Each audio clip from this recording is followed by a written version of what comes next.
The sounds of rocket fire and scenes of devastation have become part of daily life across Ukraine, as Russia's full-scale invasion of the country marks 2 years. 2 years that have come at a huge human cost.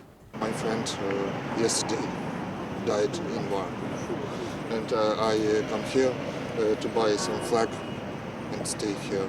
We won't stop this war, we want freedom. Both countries have lost tens of thousands of troops, but haven't released official death tolls.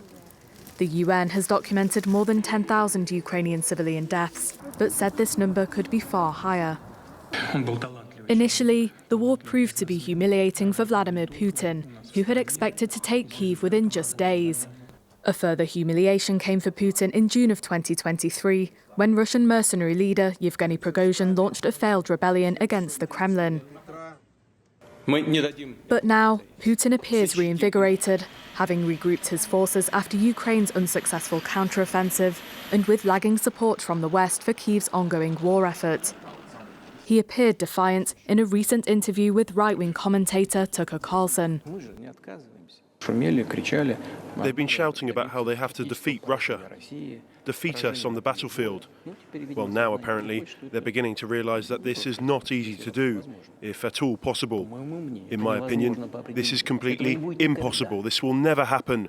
The West is starting to understand this as well.